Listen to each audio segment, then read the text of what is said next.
नमस्कार मित्रों, स्वागत है आप सभी का हमारे इस चैनल में। अगर आप लोगों ने मंत्रा 110 यानी कि मंत्रा L1 डिवाइस को खरीद लिया है तो अब आप लोग मंत्रा L1 डिवाइस का ड्राइवर और आरडी सर्विस किस प्रकार से अपने सिस्टम में सेटअप करेंगे ताकि आपका जो मंत्रा का डिवाइस है सभी प्रकार के पोर्टल में वर्क करे, चाहे वो फिर APS का पोर्टल हो, आधार कार्ड का पोर्टल हो या फिर आधार प्रिंट पोर्टल का पोर्टल हो या फिर किसी प्रकार का पोर्टल हो, चाहे सरकारी, प्राइवेट या जैसा भी प्रकार का पोर्टल है, सभी प्रकार के पोर्टल में आपका मंत्रा L1 डिवाइस वर्क करेगा। तो किस प्रकार से आपको सेटअप करना है आइए जानते हैं। और जो आपका पहले से मंत्रा L0 का ड्राइवर आपके सिस्टम में है उसको कैसे निकालना है, नया वाला ड्राइवर कैसे अपग्रेड करना है, पूरा प्रोसेस आज की इस वीडियो में आपको हम लाइव दिखाएंगे। तो अगर आप लोग चाहते हैं कि आपका जो मंत्रा L1 डिवाइस है प्रॉपर तरीके से आपके सिस्टम से कनेक्ट होकर काम करे तो आप लोग वीडियो को बिल्कुल भी स्किप नहीं करना, पूरा स्टेप सही से देखना है आपको। तो चलिए वीडियो को शुरू करते हैं। शुरू करने से पहले आपसे एक छोटी सी रिक्वेस्ट करूंगा कि अगर आप चैनल पे पहली बार आए हैं तो चैनल को जल्दी से सब्सक्राइब कर लीजिए, साथ ही साथ नोटिफिकेशन बेल आइकन को ऑल पे क्लिक करके ऑन कर लीजिए ताकि आप इसी प्रकार की इंफॉर्मेटिव वीडियो देख पाए। तो चलिए शुरू करते हैं। तो मंत्रा L1 डिवाइस का सेटअप करने के लिए सबसे पहले तो आपको यहां पर मिनिमाइज कर देना है अपने क्रोम ब्राउजर को और आपको अपने सिस्टम का कंट्रोल पैनल ओपन कर लेना है। कंट्रोल पैनल ओपन करने के बाद आपको अनइंस्टॉल ये प्रोग्राम में जाना है। अनइंस्टॉल ये प्रोग्राम में जाने के बाद आप सभी को यहाँ पर जो आपका मंत्रा 100 आपका जो ड्राइवर दिखेगा, पहले का जो मंत्रा L0 का ड्राइवर है वो दिख जाएगा। तो आपको इसको इस प्रकार से राइट क्लिक करके अनइंस्टॉल पे क्लिक करना है, यस कर देना है। यानी कि आपको अपने सिस्टम से जो आपका मंत्रा का L0 ड्राइवर है उसको परमानेंटली हटा देना है, क्योंकि अब इसका कोई भी काम नहीं है। अगर आपके सिस्टम में पड़ा रहेगा तो आपके नए ड्राइवर को डिस्टर्ब कर सकता है। तो यहाँ पे हमने इसको निकाल दिया। इस प्रकार से हमने जो है मंत्रा के सभी ड्राइवर को अपने सिस्टम से निकाल दिया है। अब इसके बाद हम करेंगे क्या कि वापस से हम जो है अपने क्रोम ब्राउजर को ओपन करेंगे और हमें जो है ब्राउजर में क्या सर्च करना है ये भी दिखा दूं आपको। तो आप सभी अपने कंप्यूटर का क्रोम ब्राउजर ओपन करेंगे और यहाँ आप लिखेंगे मंत्रा MANTRA, ठीक है, मंत्रा L1 ड्राइवर आप लोग यहाँ पर लिख देंगे इस प्रकार से, आरडी सर्विस लिख देंगे तो आपके सामने फर्स्ट लिंक आ जाएगा Mantra Softech biometric device driver RD service. ठीक है, आपको इसी लिंक पे क्लिक कर देना है। जैसे इस पे क्लिक करेंगे आपके सामने इस प्रकार से मंत्रा का ऑफिशियल साइट ओपन हो जाएगा। स्क्रॉल करते हुए नीचे आओगे, इस प्रकार से इंटरफेस देखने को मिलेगा, या फिर मैं डायरेक्ट इसका लिंक आपको वीडियो की डिस्क्रिप्शन बॉक्स में दे दूंगा। जैसे ही लिंक पे क्लिक करेंगे आपके सामने इस प्रकार से वाला पेज ओपन हो जाएगा। ठीक है, अब यहाँ पे प्रोडक्ट में आपको यहाँ पर MFS 110 यानी कि मंत्रा L1 डिवाइस का लोगो दिखाई देगा, आपको इसी पे क्लिक कर देना है। जैसे इस पे क्लिक करोगे यहाँ आपको ड्राइवर और आरडी सर्विस को ही डाउनलोड करना है, बाकी और चीज़ों को आपको डाउनलोड नहीं करना है। तो सबसे पहले हम ड्राइवर पे क्लिक करेंगे। इसके बाद यहाँ पे ड्राइवर का आप फाइल साइज देखेंगे 4.790 MB है। तो यहाँ पे हम डाउनलोड पे क्लिक करेंगे, I am not rear over पे क्लिक करके सबमिट करेंगे तो हमारे सिस्टम में डाउनलोड हो जाएगा। ठीक है, इसी प्रकार से हमें आरडी सर्विस पे भी क्लिक करना है। आरडी सर्विस में हमें ये जो विंडोज वाला आरडी सर्विस है जो कि 5 MB का है लगभग, इसको भी हमें डाउनलोड पे क्लिक करना है, इस पे टिक करना है और यहाँ पे सबमिट पे क्लिक कर देना है। इतना क्लिक करने के बाद ये भी हमारे सिस्टम में यहाँ पर डाउनलोड हो चुका है। वापस से हमें इसको मिनिमाइज कर लेना है। मिनिमाइज करने के बाद फिर आप दिस पीसी में चले आएंगे। दिस पीसी में आने के बाद आपको डाउनलोड वाले फोल्डर में जाना है। तो यहाँ पर आप देखेंगे हमारा जो दोनों ड्राइवर है डाउनलोड हो चुका है। तो सबसे पहले आप क्या करेंगे कि यहाँ पे जो ड्राइवर है देखेंगे ड्राइवर, इस पर राइट क्लिक करेंगे और यहाँ पर रन एज एडमिनिस्ट्रेटर पे क्लिक कर देंगे। इतना क्लिक करने के बाद यहाँ पर यस करेंगे। यस करने के बाद इंस्टॉल पे क्लिक करेंगे। इतना क्लिक करने के बाद ये आपके सिस्टम में इंस्टॉल हो जाएगा। फिनिश पे क्लिक कर देंगे। इसके बाद फिर हमें जो है आरडी सर्विस को करना है, इसमें भी राइट क्लिक करना है, रन एज एडमिनिस्ट्रेटर पे क्लिक करना है और यहाँ पर यस पे क्लिक कर देना है। जैसे ही आप यहाँ पर यस करेंगे आपके सामने इस प्रकार से इंटरफेस आएगा। यहाँ पर नेक्स्ट कर देना है, इंस्टॉल पे क्लिक कर देना है। इंस्टॉल पे क्लिक करने के बाद आपको कुछ सेकंड वेट करना है और देखेंगे ये भी हमारे सिस्टम में प्रॉपर तरीके से कंप्लीटली इंस्टॉल हो चुका है। हमें यहाँ पे फिनिश पे क्लिक कर देना है। अब आपका जो मंत्रा L1 डिवाइस है उसको अपने सिस्टम से कनेक्ट करना है और एक चीज़ आपको नोटिस करना है। वो क्या नोटिस करना है बताऊंगा आपको।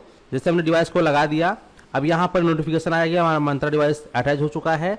अटैच होने के बाद यहाँ पर आपको इस प्रकार से अगर framework is ready to use लिखा हुआ आ रहा है तो इसका मतलब कि अब आपका जो L1 डिवाइस है प्रॉपर तरीके से सभी प्रकार के पोर्टल में काम करने के लिए एलिजिबल है। अब आपको कुछ भी एक्स्ट्रा सेटिंग नहीं करना है किसी अलग पोर्टल के लिए, सब प्रकार का पोर्टल में चलेगा। फिर वो चाहे आपका HTTP वाला हो या फिर HTTPS वाला हो या फिर आपका लोकल होस्ट हो, सभी प्रकार के पोर्टल में आपका यही डिवाइस वर्क करेगा। कोई अदर सेटिंग आपको नहीं करना है। अगर आपको जो है टाइम मीटर टैग का प्रॉब्लम आता है तो आपको एक चीज कर लेना है, मैं आपको बता दूं। यहाँ जो आपको टाइमिंग का ऑप्शन दिख रहा है, यहाँ नीचे देखेंगे टाइम, ठीक है। क्योंकि बहुत सारे लोगों का क्या होता है कि वो अपने सिस्टम में मैनुअल टाइम को सेट करके रखते हैं या कई बार वो अपने टाइम को इंटरनेट से कनेक्ट करके नहीं रखते हैं, तो ऐसे में हो सकता है कि आपका बायोमेट्रिक काम ना करे। तो इसके लिए करना क्या है कि जो मैंने पहले वाला सेटअप बताया है वो आपको पूरा करने के बाद आपको यहाँ पे जो टाइम पे आना है, टाइम पे राइट क्लिक कर देना है। राइट क्लिक करने के बाद यहाँ पर एडजस्ट टाइम एंड डेट लिखा हुआ है, ठीक है। एडजस्ट डेट एंड टाइम, इस पे क्लिक कर देना है। इस पे क्लिक करने के बाद आपके सिस्टम का जो सेटिंग है ये ओपन हो जाएगा। कितने टाइम बज रहे हैं वो आपको देखने को फिलहाल अभी मिल जाएगा। तो यहाँ पे अगर आपके सिस्टम में सेट टाइम जोन ऑटोमेटिकली पे ऑन नहीं है तो इसको ऑन कर लेना है। सेट टाइम ऑटोमेटिकली पे अगर ये भी ऑन नहीं है तो इसको भी ऑन कर लेना है और यहाँ पर इसको भी आपको ऑन कर लेना है। ये तो खैर आपका पहले से ऑन रहेगा, लेकिन इन दोनों को ऑन करना है। ऑन करने के बाद आपको करना क्या है कि अगर आपका ये वाला टाइम और आपके मोबाइल में टाइम दोनों टाइम सेम नहीं है, एक दो सेकंड का भी अगर अंतर है, तो ऐसे में आपका बायोमेट्रिक काम नहीं करेगा। तो ऐसे करने के लिए क्या करना है, यहाँ पे सिंक नाउ का एक ऑप्शन दिखाई देगा, ठीक है। आपको सिंक नाउ पे क्लिक कर देना है। जैसे आप सिंक नाउ पे क्लिक कर देंगे तो जो आपका टाइम है वो ऑटोमेटिक ही आपके इंटरनेट के अनुसार अपडेट हो जाएगा। तो नेट के हिसाब से फिर आपका टाइमिंग चलना चालू हो जाएगा और इस प्रकार से फिर जो सिंक वाला ऑप्शन ही हट जाएगा। फिर बस ये वन टाइम ही आपको देखने को मिलता है, यानी कि अब हमारा जो टाइम है प्रॉपर तरीके से इंटरनेट से कनेक्टेड हो चुका है। अब आपका जो बायोमेट्रिक डिवाइस है प्रॉपर तरीके से हर एक सर्विस में वर्क करेगा। अगर आपको ये दिखाना है तो मैं आपको दिखा देता हूं कैसे वर्क करेगा हमारा डिवाइस। तो इसके लिए हम क्या करेंगे, चलिए यहाँ पर मैं आपको एक चेक करके दिखा देता हूं। तो यहाँ पे मैं सर्च करूंगा CS, चलिए मैं आपको DGP में दिखा देता हूं, ठीक है। क्योंकि काफ़ी लोगों का दिक्कत होता है DGP में नहीं काम करता है, तो DGP ओपन कर लेता हूं मैं। तो यहाँ पे मैं अपने जो है इस ब्राउजर को ओपन करूंगा, क्योंकि हमारा जो DGP है वो जो है माइक्रोसॉफ्ट एज में काम करता है। ब्राउजर ओपन कर लिया है। ब्राउजर ओपन करने के बाद यहाँ पे हम सर्च करेंगे CSC DGP web. CSC DGP web को हमने ओपन कर लिया है और इस प्रकार से हमारे सामने जो है CSC DGP वेब का जो ऑफिशियल साइट है आ गया है। इस पर हम क्लिक करेंगे, ठीक है। इस पर क्लिक करने के बाद हमारे सामने जो है इसका लॉगिन पेज आ जाएगा। इस प्रकार से लॉगिन पे हम क्लिक करेंगे।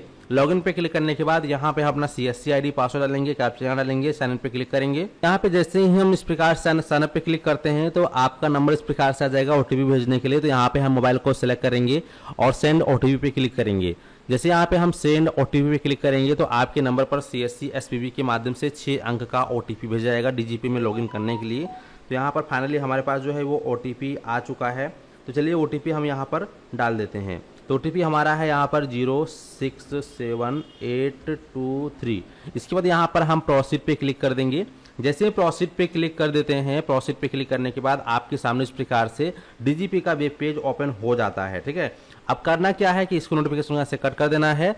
यहाँ पे चलिए हम कैश विड्रॉल पे क्लिक कर लेते हैं और यहाँ पे हम एजेंट ऑथेंटिकेशन पे क्लिक करेंगे, ठीक है। यहाँ पे हम इसको कट कर देंगे और एजेंट ऑथेंटिकेशन पे क्लिक करेंगे। तो यहाँ पे देखेंगे हमारा जो 20 किलोमीटर का रेंज है काम कर गया और हमारा बायोमेट्रिक में लाइट भी जल गया। देखो यहाँ पे साफ साफ लिखा है ना, पुट योर फिंगर, यानी कि हमारा बायोमेट्रिक लाइट जल चुका है।